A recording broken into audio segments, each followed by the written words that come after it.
as you were mentioning, there's just so many interesting mysteries along the way here. For example, I mean, it's like, I think like 3 billion years, it was single cell organisms. Yeah. So it seems like life was pretty good for single cell organisms, that there was no need for multicellularity, that like for animals, for any of this kind of stuff. So why is that? It seems like you could adapt much better if you're a more complicated organism. It took a really long time to take that leap. Is it because it's really hard to do? And what was the forcing function to do that kind of leap? And the same, I mean, for us to be selfish and self-obsessed, for us humans, like, what was the magic leap to Homo sapiens from the other hominids? And why did Homo sapiens win out against Neanderthals and the other competitors? Why are they not around anymore? So those are all fascinating mysteries, and it feels like the more we propose sort of radical ideas about our past and take it seriously and explore, the more we'll be able to sort of figure out that puzzle that leads all the way back to Homo sapiens, and maybe all the way back to the origin of life on Earth. Yeah.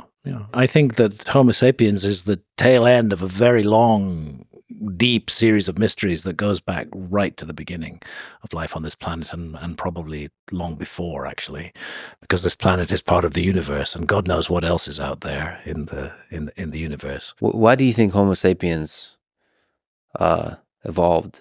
Why, like, what was the magic thing? So there's a bunch of theories about fire leading to meat, to cooking, which can fuel the brain. That's one. The other is like social interaction. We're able to use our imagination to construct ideas and share those ideas and tell great stories, and that is somehow an evolutionary advantage. Do you have any like favorite conceptions of? It's interesting. There's no doubt that anatomically modern humans and Neanderthals coexisted in Europe for at least 10,000 years, probably more than that.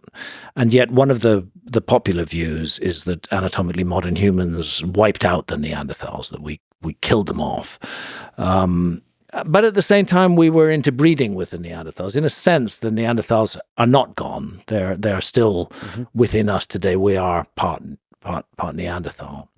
There's another theory that I've read about. There is some evidence that Neanderthals were cannibals, that there was ritual cannibalism took place amongst Neanderthals, and particularly the eating of human brains. And this can cause kuru, which can kill off whole populations. That's another suggestion of why the Neanderthals died out. There's lots of possibilities that have been put forward. Maybe we just outcompeted them. Maybe anatomically modern humans had some brain connections that they didn't have, even though the Neanderthal brain was bigger than the brain of anatomically modern human beings. As the old saying goes, size isn't everything. Maybe we just had a more compact, more efficient brain. The fact of the matter is that Neanderthals and Denisovans did not survive the rise of Homo sapiens. For our discussion, though, what is interesting is all the hominids seem to be explorers. Yes. They spread. I mean, I didn't know this. The fact that Homo erectus was all over the planet more than 1 million years ago is testament to that. And I do think that exploration urge is fundamental to humanity. And I would like to say that's what I think I'm doing. I'm exercising my urge to explore the past in my own way, making my own path and defining my own route.